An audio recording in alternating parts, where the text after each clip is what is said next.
lesson is a lesson on putting on boots. And what we're going to put on today is we've got a set of bell boots, some back boots, and some front boots that are appropriate for jumpers.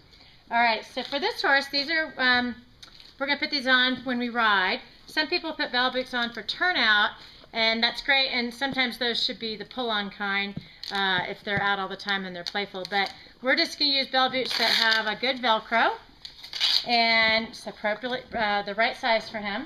Now, just like when we wrap horses' legs, everything, when you're doing your straps, are going to go around to the outside and face the back. So for the bell boots we put on to help protect from his hind legs coming up and his feet catching his shoes or his heel, and also from his front legs, feet interfering with each other as well.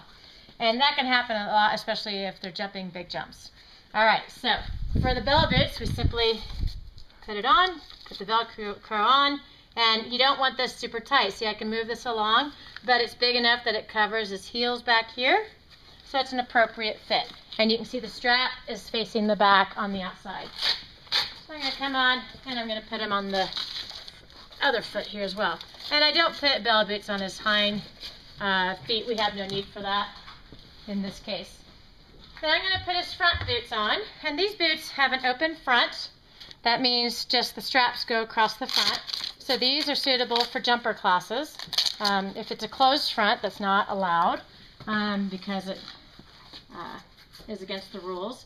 And what you want is you want these to fit behind their ankles, and you're going to bring your straps around again to the outside facing back so it's snug. Just locking this on so you make sure that it's not moving around, but it's not super tight. And this is an appropriate fit. It's not up to his knee, but it fits nicely and cups around his ankles. And these protect again from interfering from the back and the front legs together. They're also good for turnout if you need to, especially if they're feeling particularly playful.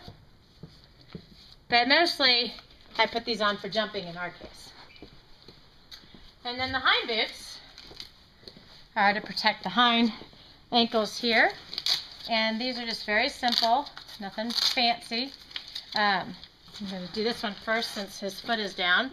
I never put boots on if they're cockeyed because then I won't get the boot on properly. So I adjust it so the inside plate is cupping his ankle. This one has a strap that comes this way and then this way. It has a nice snug fit. And again, it's going to protect his hind legs here from interfering with each other. So now I'm going to push his leg down and make sure he's standing on it before I put a boot on. And you would do that for any of the boots. Okay. Again, strap. Snug, but not super tight. All right, there's lots of different kinds of boots out there. These are your standard types of boots. Just make sure you have a proper fit.